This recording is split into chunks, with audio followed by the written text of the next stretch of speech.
శారద భూమి దగ్గర నుండి వెళ్ళిపోయిన తర్వాత శరత్ చంద్ర భూమి దగ్గరకు వచ్చి, అసలు నీకు సేవలు చేయడానికి వాళ్ళెవరమ్మా?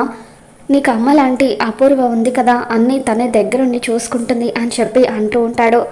అప్పుడు భూమి, అపూర్వ ఆంటీ సున్నితం కదా అంకుల్, తనెలా చూసుకుంటుంది అని చెప్పి అంటూ ఉంటే, అప్పుడు శరత్ చంద్ర, అయితే ఏంటమ్మా, అమ్మతనాన్ని అపూర్వ మర్చిపోతుందా ఏంటి అని చెప్పి అంటూ ఉంటాడు.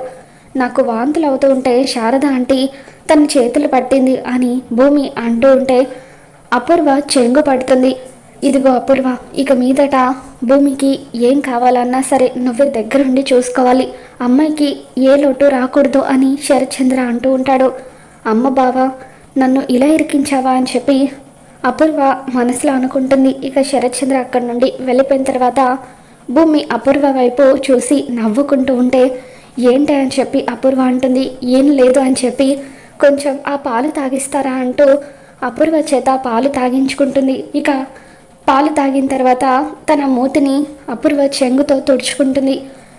కొంచెం తలనొప్పిగా ఉంది, మసాజ్ చేస్తారా అంటూ అపూర్వ చేత తన తలకు ఆయిల్ పెట్టించుకుంటూ, అబ్బా ఇలా మసాజ్ చేస్తూ ఉంటే ఎంత హాయిగా ఉందో అని చెప్పి భూమి అపూర్వని ఆట ఆడుకుంటూ ఉంటే, ఇక అపూర్వకు ఒళ్ళు మండిపోతూ ఉంటుంది. మరి ఈ వీడియో మీకు నచ్చినట్లయితే తప్పని లైక్ చేయండి.